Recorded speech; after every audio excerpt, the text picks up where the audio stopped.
bienvenidos a este episodio de nuestro podcast donde debatimos temas éticos y actuales. Hoy nos adentramos en una pregunta que provoca muchas opiniones encontradas. ¿Dónde trazamos el límite entre la libertad de expresión y el discurso de odio?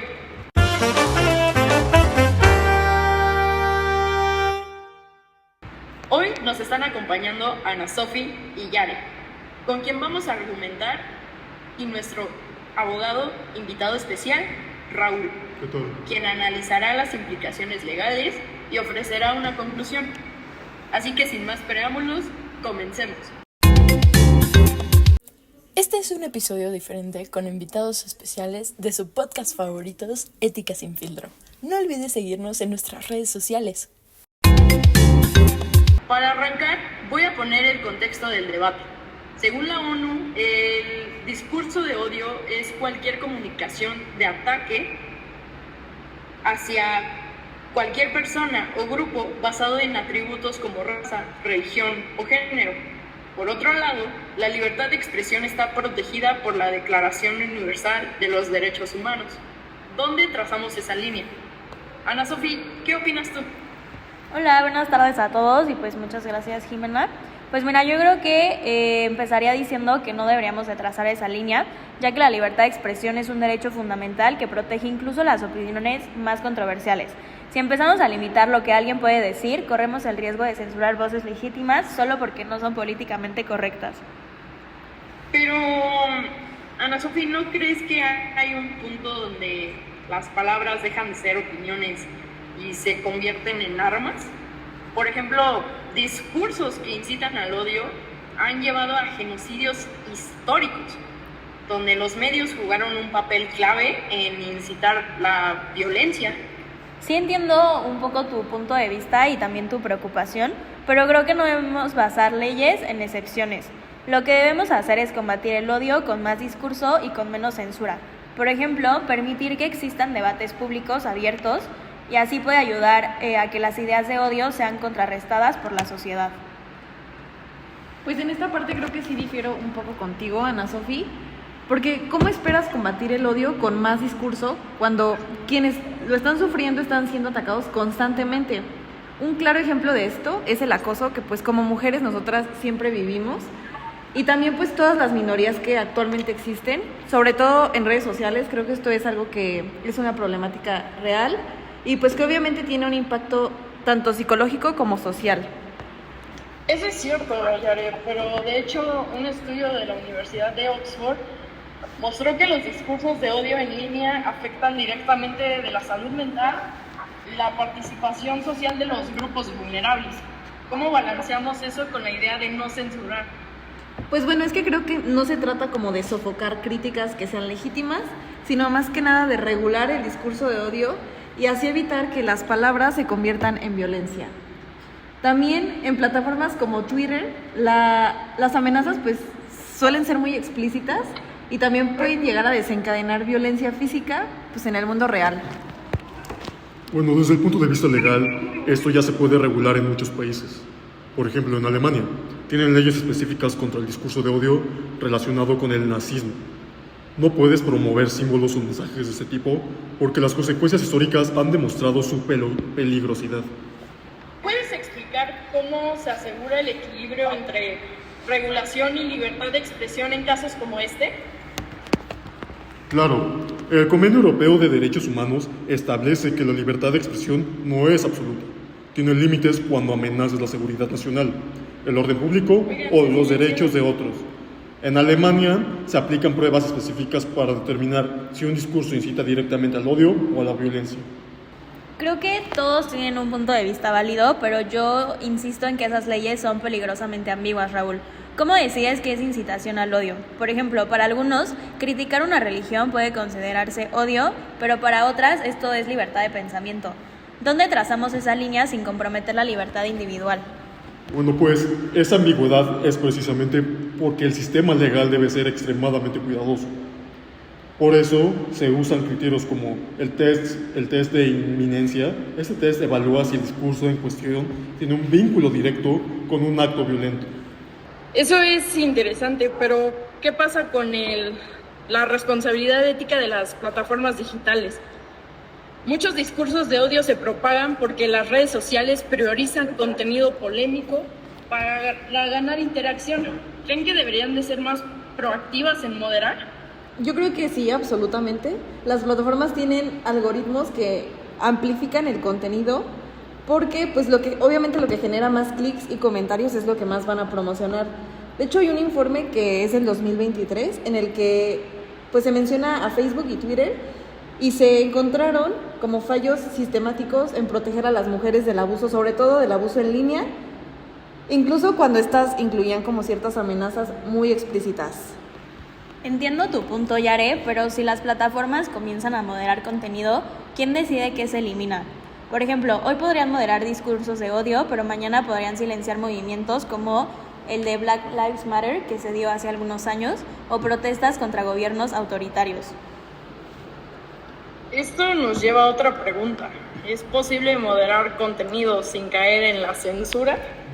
Pues vaya, es complicado, pero no imposible. Las plataformas podrían usar comités diversos para evaluar qué contenido moderar, en lugar de dejar solo en algoritmos o en un equipo pequeño.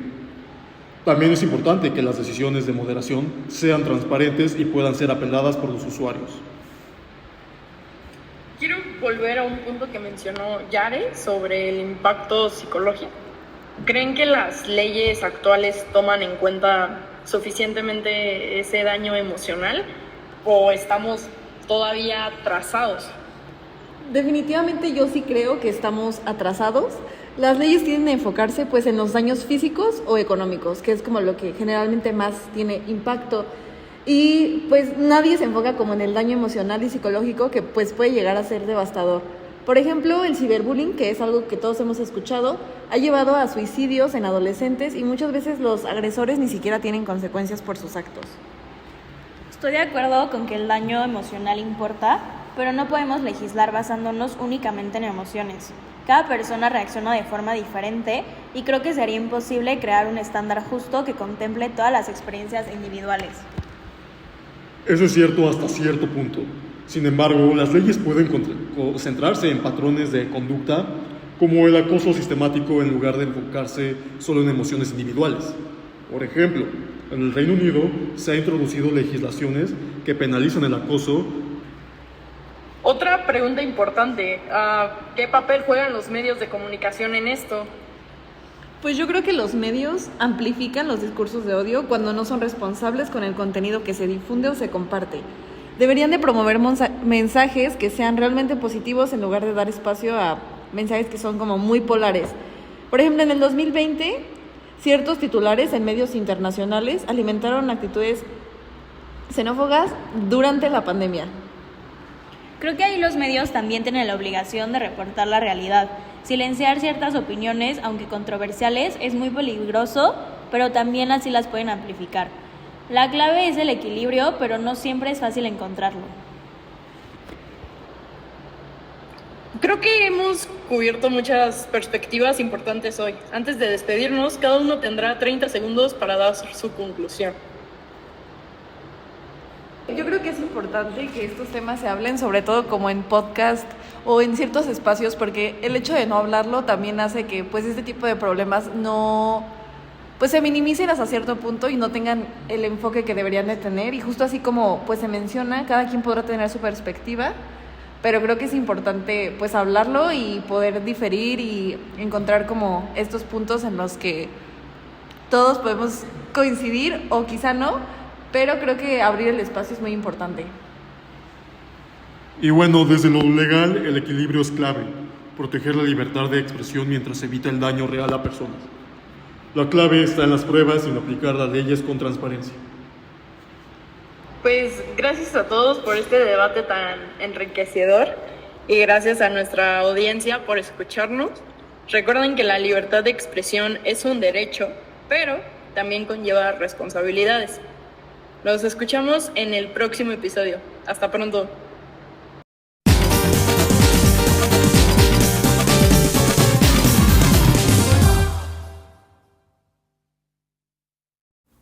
Hola oyentes de Ética sin Filtro, ¿qué les pareció este episodio? Este episodio fue un poco diferente hecho con mucho más amor, pasión, creatividad e incluso un mejor compromiso al traer a unos invitados muy especiales en este día, en este podcast. Fue un honor convivir con ellos, estar hablando y debatiendo. Creo que al final ustedes saben que, y se los he dicho en los anteriores episodios, la mejor forma de adquirir conocimiento es escuchando nuevas opiniones, escuchando a más gente, llegar a esa amplitud, abrirse a lo nuevo también, a tratar de cuestionarte tú lo que ya piensas. Y pues quiero cerrar este episodio con una reflexión que espero les haga pensar más allá de los que discutimos hoy. La libertad de expresión es uno de los derechos más valiosos que tenemos como seres humanos. Es la herramienta que nos permite cuestionar, proponer, disentir y en muchos casos luchar por un mundo más justo. Sin embargo, como todo derecho, viene acompañado de una responsabilidad. A veces olvidamos que nuestras palabras tienen peso, que no son solo letras en un mensaje o sonidos en el aire. Nuestras palabras pueden construir puentes, pero también pueden destruirlos. Pueden inspirar, pero también pueden herir muy profundamente.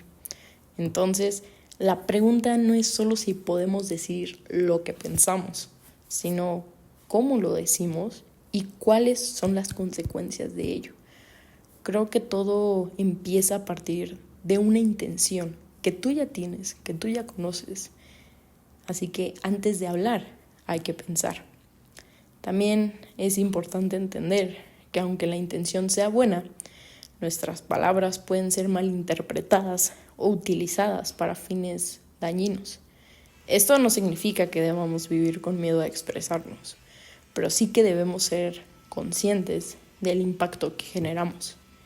¿Estamos realmente comunicando un mensaje constructivo o simplemente estamos descargando nuestra frustración sin pensar en las repercusiones? Lo que más le falta a este mundo es más gente empática. Ahora te hablo a ti quien nos estás escuchando justo ahorita. ¿Dónde trazas tú esa línea entre la libertad de decir lo que piensas y el respeto hacia los demás? ¿Crees que las plataformas digitales deberían tomar un rol más activo para moderar los discursos de odio? ¿O piensas que esto puede cruzar la línea hacia la censura? Te invito a que hagas un pequeño ejercicio. Comenta en este episodio o reflexiona con alguien cercano sobre este tema. Puedes iniciar un mini debate y compartir tus conclusiones en nuestras redes sociales. Recuerda, Ética Sin Filtro por YouTube. Piensa en esto. ¿Cómo encontrarías un equilibrio entre garantizar la libertad de expresión y proteger a las personas de los discursos que fomentan el odio? Nos encantaría leer lo que piensas y seguir ampliando esta conversación contigo. Porque al final del día, estos debates no solo se resuelven con una respuesta, se enriquecen con diferentes voces, como las tuyas, que tienen tanto valor como cualquiera de las que escuchaste hoy. Y pues nada, llegamos al final de este podcast. Muchas gracias a todos los oyentes de este hermoso proyecto al que le pusimos mucho compromiso, mucho esfuerzo, nuevos temas, un poco de interacción, de aprender de solo un minuto a escuchar todo un debate. Gracias por escucharnos y recuerden, comunicar es un acto poderoso, así que úsalo con conciencia. Esto fue Ética Sin Filtros. Y sin filtros, dime, ¿qué piensas tú?